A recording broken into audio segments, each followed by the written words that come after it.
하나님의 때라는 게 있습니다. 모든 것은 때가 있는데 우리에게도 때가 있습니다. 우리 교회적으로는 희년을 맞아서 희년의 때가 되었습니다. 원상복구되는 때가 되었음을 믿습니다. 하나님의 때가 있어요. 하나님의 때. 하나님의 때와 사람의 때가 종종 다를 때가 있습니다. 우리가 시험에 들거나 힘이 빠지거나 좌절하거나 낙심하는 것은 내가 생각하는 때와 하나님의 때가 다르기 때문입니다. 요셉에게 주신 분명한 하나님의 은혜가 있습니다. 창세기 39장 2절에 보면 이렇게 말합니다. 시작. 함께 하심으로 그가 형통한 자가 되어 그의 주인 애굽 사람의 집에 있으니. 아멘. 하나님께서 요셉과 함께 했다. 그랬더니 형통한 자가 되었다. 성경은 우리가 형통한 자, 잘 되는 자의 비법을 아주 쉽게 나열하고 있습니다. 이유는 딱 하나입니다. 하나님이 함께 하시면 됩니다. 그러니까 우리 가운데 우리 가정이, 우리 가문이, 우리 교회가 하나님의 은혜 가운데 형통하기를 바란다면 하나님이 원치 않는 걸 잘라내면 되는 거예요. 아프더라도 잘라내야 합니다. 아프더라도 버려야 합니다. 그러면 그때부터 하나님의 역사가 시작되는 것입니다. 반대로 말하게 되면 우리가 형통하지 못하고 불통하게 되거나 문제가 계속 쌓이는 것은 자르지 못한 것이 있기 때문이에요. 하나님의 은혜가 아닌 것을 자르지 못하고 원치 않는 것을 자르지 못하고 꽉 쥐고 있기 때문입니다. 그래서 사람을 섬기거나 하나님과의 관계에 있어서 첫 번째 되는 것은 자르는 거예요. 내려놓는 것입니다. 더 나아가 성경은 이렇게 말합니다. 창세기 39장 23절입니다. 시작. 간수장은 그의 손에 맡긴 것을 무엇이든지 살펴보지 아니하였으니 이는 여호와께서 요셉과 함께 하심이라. 여호와께서 그를 범사에 형통하게 하셨더라. 아멘. 반복되잖아요. 하나님께서 함께 하셨다. 그랬더니 범사가 형통케 되었다. 성경은 너무나 단순해요. 그러니까 하나님의 은혜 받는 것도 단순한데 우리가 너무나 복잡한 거예요. 우리가 너무나 마음속에 복잡한 갈등이 많은 것입니다. 그래서 단순해져야 됩니다. 특별히 하나님 앞에는 단순해져야 합니다. 그런데 우리가 원하는 형통의 시기와 하나님께서 보시는 형통의 시기가 달라요. 분명 주님이 말씀하셨어요. 여호와께서 요셉과 함께 하시니 형통하였더라. 다시 말하기를 여호와께서 요셉과 함께 하시니 범사에 형통했다. 그러면 이제 형통한 길이 쫙 열려야 된단 말이에요. 알다시피 홍해 바다가 쫙 갈라듯이 길이 열려야 돼요. 사막의 길이 쫙 나듯이 길이 열려야 합니다. 그런데 기간이 달라요. 근데 내용이 다릅니다. 하나님께서 요셉의 주인인 보디발의 아내 사건으로 요셉을 감옥에 보냈습니다. 분명 말하기를 형통했다, 형통하게 되었다라고 했는데 그 말이 떨어지자마자 그는 감옥으로 가게 됐습니다.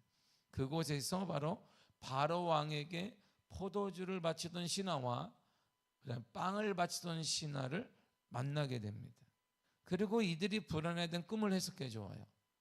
그리고는 이렇게 꼭 당부합니다. 이제 내가 해석해 준 대로 되면 꼭 기억해 달라고 마지막에 이렇게 당부를 해요. 창세기 40장 14절입니다. 시작. 당신이 잘 되시거든 나를 생각하고 내게 은혜를 베풀어서 내 사정을 바로에게 아뢰어 이 집에서 나를 건져 주소서. 아멘. 꼭 잘 되거든 나 기억해 주세요. 내가 해석해 줬잖아요. 꼭 기억해 달라고 얘기합니다. 요셉의 꿈 해석대로 복권된 바로의 신하는 이렇게 근데 행동을 합니다. 분명 요셉이 해석한 대로 그가 복권이 되었어요. 그러면 요셉이 뭐라고 했냐면 그때 나 좀 꼭 기억해 달라. 나 억울하다. 나 죄가 없습니다. 이렇게 당부해서 나를 꼭 좀 기억해서 감옥에서 빼달라고 했습니다. 요셉의 꿈대로 복권된 바로는 근데 보세요. 그 행동을 보세요. 창세기 40장 23절입니다. 시작. 술 맡은 간원장이 요셉을 기억하지 못하고 그를 잊었더라. 아멘. 기억도 안 하고 잊어버렸습니다. 한마디만 하면 되는데, 내가 이렇게 복권된 것은 감옥에 있던 히브리 노예가 하나 있는데, 청년 27살 먹은 청년이 하나 있습니다. 근데 그가 해석해 줘서 됐습니다. 그가 보통 사람이 아닌 것 같습니다. 제가 볼 때 죄가 없는 것 같습니다. 그러면 그가 해방됐을 거예요. 감옥에 나왔을 것이 말 한마디 하지 않았습니다. 왜? 노예 주제니까. 노예가 뭐 흔해 빠진 노예이기 때문이야. 요셉은 하나님과 함께하는 자로 범사에 형통한 자라고 성경이 눈이 반복합니다. 여호와 하나님이 요셉과 함께 하심으로 형통하였더라. 여호와 하나님이 요셉과 함께 범사에 형통한 자라. 그렇게 성경도 말하고 있습니다. 그런데 형통한 자의 삶이에요? 이게 형통한 자의 삶이냐 이런 말입니다. 불안에 떨고 있는 권력자의 꿈을 해석해 주므로 변론하여 누명을 벗을 기회가 왔으나 그는 요셉을 잊어버렸습니다. 도대체 하나님은 요셉의 억울함을 언제가 되어야 풀어줄 생각이신가 말이에요.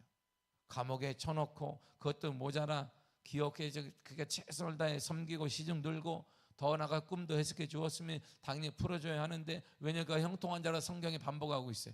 형통한 자라, 형통한 자라, 형통한 자라. 그래서 인생의 문제와 낙담이 오는 거예요. 난 최선을 다했는데, 믿음으로 살았는데, 정직하게 살았는데, 정말 열심히 살았는데 변화되는 게 아무것도 없어. 집안도 변화되는 거 없고 자녀들도 변화되는 게 없고 복음화되는 것도 아니고 문제가 해결되는 것도 아닙니다. 내가 원하는 형통함의 시기와 하나님께 주시는 형통함의 때가 다르기 때문이에요. 이것으로부터 인생의 낙담과 좌절이 옵니다. 내가 원하는 시기에 딱 형통했다. 그러면 좌절할 게 어디 있어요? 3년만 고생하면 된다? 우리 다 이꽉 물고 고생할 수 있습니다. 근데 달라요. 그런데요, 완벽한 하나님의 때를 우리는 볼 수 있어요. 아, 하나님은 거기서 완벽하시구나. 요셉의 부탁대로 포도주를 바치던 신하가 복권되어서 이 일을 바로에게 알렸다고 생각했어요.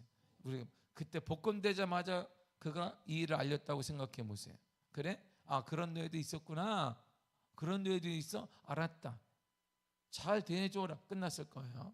이 정도 끝났을 것입니다. 그런데 하나님은 거기서 요셉을 형통케 하는 끝나지 않았어요. 완벽한 하나님의 때가 있습니다. 그때 그가 하나님께서 바로에게 꿈을 주었어요. 바로가 꿈을 꾸었습니다. 2번이나 비슷한 꿈을 꾸었습니다. 뭔가 기름도 있는 것 같고 흉한 내용인 것 같습니다. 기분도 좋지 않고 기운도 없습니다. 걱정만 쌓여갑니다. 사람들을 불러 모았어요. 자신의 꿈을 얘기해 주었습니다. 해석해봐라. 그런데 답이 이렇게 나왔습니다. 본문 8절입니다. 시작.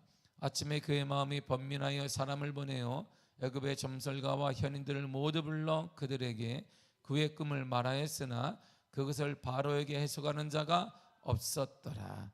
아멘. 자 보세요. 점술가 그리고 현인들을 모았어요. 그러니까 이 말이 뭐냐면 바로 이집트 안에 있던 최고의 점치는 사람, 주술가들을 처음에 모았습니다. 점을 치거나 마술을 부리는 자, 이들은 특별한 재능을 가지고 꿈을 해몽하게 되는데 덕분에 왕의 특별 고문 역할도 했습니다. 이들을 싹 모았어요. 그 중에 최고의 난이도의 최고의 사람들을 모았습니다. 더 나아가 현인도 모았습니다. 과학과 예술의 최고의 경지에 이른 자, 미래를 예지하는 능력을 가진 자, 해몽 같은 일에 관계된 자, 이들 다 모았습니다. 최고의 현인들, 그리고 점술가들, 점치는 사람까지 과학자들부터 다 모아놨어요. 그리고 내가 이렇게 꿈꾸었다. 자, 해석해 볼 사람?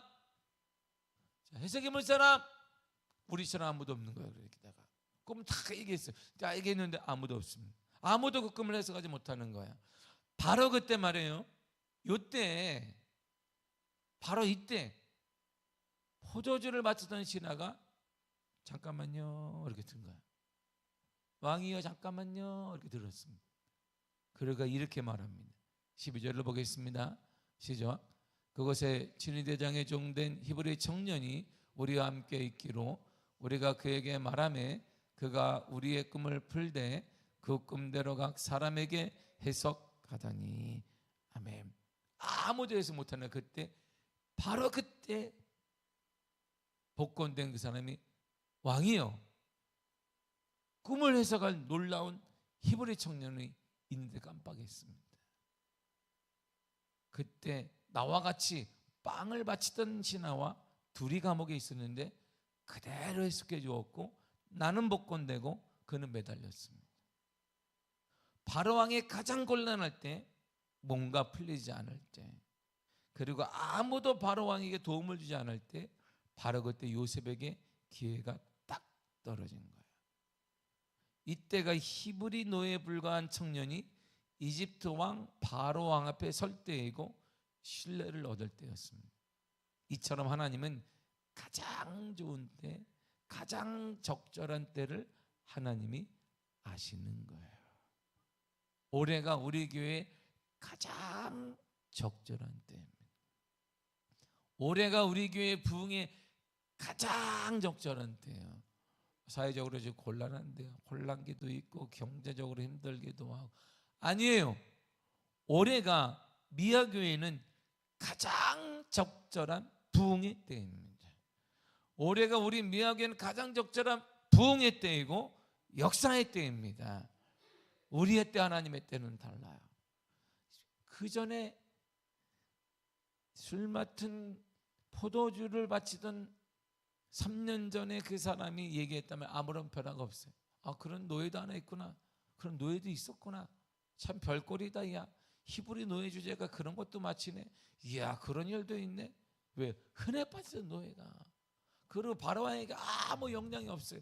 바로왕에게는 거기에 점술가들, 현인들, 과학자들, 그 다음에 무슨 뭐 별들을 보고 하는 사람 널려 있습니다. 그 중에 하나, 뭐 더군다나 신분도 정확하지 않은 히브리의 노예 주제에 전혀 들어오지 않아요. 모든 길이 딱 막혔을 때, 그때 요셉이 해석을 한 거예요. 이때 나타난 요셉을 통해 바로의 꿈은 해석되었습니다. 이집트의 큰 번영이 이루어졌습니다. 그 결과 노예 신분이었던 요셉의 인생이 단번에 변화된 거예요. 한 번에 변화된 거예요. 이렇게 말해요. 4절과 41절을 읽겠습니다. 너는 내 집을 다스리라. 내 백성이 다 내 명령에 복종하리니 내가 너보다 높은 것은 내 왕자뿐이니라. 바로가 또 요셉에게 이르되 내가 너를 애굽 온 땅의 총리가 되게 하노라 하고. 아멘. 보세요. 당시 가장 큰 나라 이집트의 총리가 한 번에 돼. 인생의 한 방, 여기 있네, 여기 있네. 할렐루야. 인생 한 방 여기 있다. 이야, 어딘가 했더니 여기 로또가 이런 인생 여기 있다. 한 방에. 여러분, 이때를 위해 요셉은 감옥에서 3년을 보냈어요. 한 방에 된 게 아니라 이란 말이에요. 그럼에도 하나님을 신뢰하고, 그럼에도 하나님을 신뢰하고, 그럼에도 하나님의 신뢰. 3년의 내용이 없어요. 성경을 보세요. 3년의 감옥 내용이 없습니다. 그가 어떻게 지냈는지, 혼자 지냈는지, 또 다른 무슨 신하가 왔는지 아무런 내용이 없어요. 왜 없을까요? 요셉은 변치 않고 하나님을 기다린 거예요.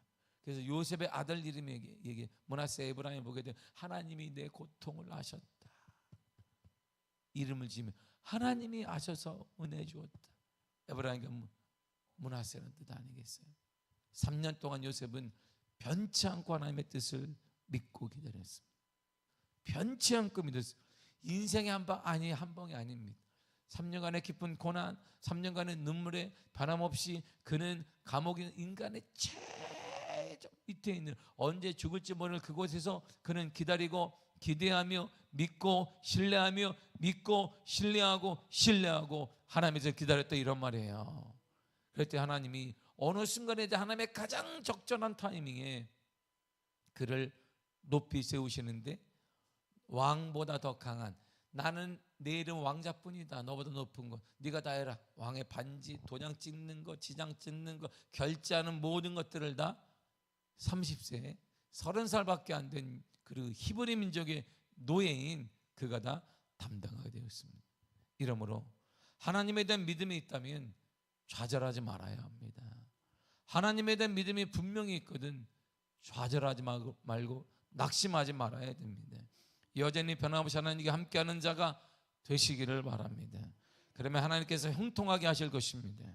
그러나 그때는 형통하게 할 때는 하나님께 맡기는 거예요. 그럼에도 하나님 우리는 신뢰하는 것입니다. 신실하신 하나님, 실수가 없으신 좋으신 나의 주. 하나님은 실수가 없는 거예요. 하나님은 반드시 이루어 주십니다. 지금 현실 때문에 좌절하지 말고 포기하지 말고 낙담하고 누구나 비교하는 가운데 좌절할 필요 없습니다. 하나님께서 여러분에게 가장 적절한 시기에 형통케 하시는 일을 허락하여 주실 것입니다. 그리고 우리 미아교는 그때가 바로 올해인 것입니다. 우리 미아교는 올해 놀라운 축복의 한 해가 될 것이고 부흥의 한 해가 될 것입니다. 우리 미아교는 말 그대로 희년을 맞이하게 될 것입니다. 부흥의 원상회복, 하나님과 단절이 끊어졌던 것으로 하나님과의 교제의 원상회복되는 역사가 임하게 될 것입니다. 사랑하는 성도 여러분, 하나님에 대한 믿음이 있거든. 감옥에 3년, 언제 죽을지 모르는 그 가장 험악한 감옥 가운데 요셉은 기다리고 말씀을 신뢰하며 기다렸습니다. 우리도 하나님의 말씀에 대한 신뢰를 가지고 기다리십시오. 흔들리지 말고, 좌절하지 말고, 낙심하지 말고, 불평하지 말고, 안 된다라고 말하지 말고 기다리십시오. 하나님이 가장 적절한 시기에 우리 가정의 복음화의 역사를 허락하여 주실 것입니다. 자녀들의 미래가 열리는 역사를 허락하여 주실 것입니다. 그 큰 은혜가 나타나게 될 줄 믿습니다. 기도하겠습니다. 하나님 감사합니다.